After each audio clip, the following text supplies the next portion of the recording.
السلام عليكم متابعينا الكرام، كي دايرين؟ لاباس عليكم؟ نتمنى تكونوا بخير ان شاء الله وتكونوا في احسن احوال. كما كتشوفوا رجعنا لكم من جديد وجبنا لكم واحد المنزل اللي رائع بزاف، اللي كيتواجد قريب من البحر، اللي كيطلبوه بزاف د الناس.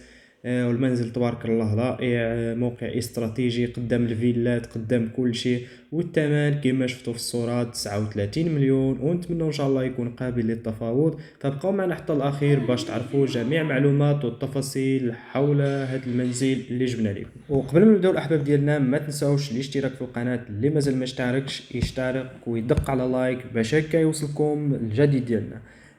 كما كتشوفوا الاحباب ديالنا، فهالمنزل كيبان لكم منزل رائع. موقع استراتيجي قريب من الفيلات، قريب من كل شيء.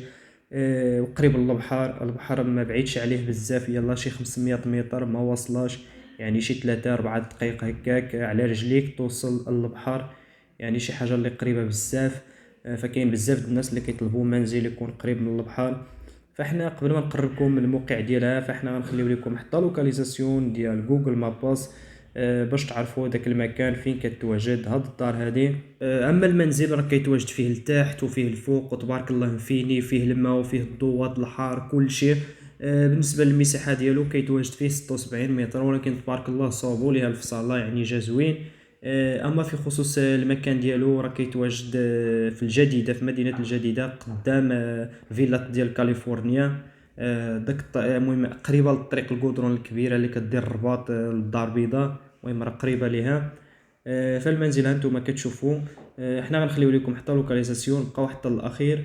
وغنخليو لكم عاود الرقم ديال صاحب المنزل مباشره باش تواصلوا معاه يعطيكم معلومات اكثر اللي بغى يشوفها او لا شي حاجه. مهم حاليا هادو هما المعلومات اللي كيتوفروا عندنا، فاللي بغى شي معلومات اكثر فالرقم غيكون في اخر فيديو. ودابا نتمنى لكم فرجه ممتعه، نتلاقاو في فيديو اخر. السلام عليكم.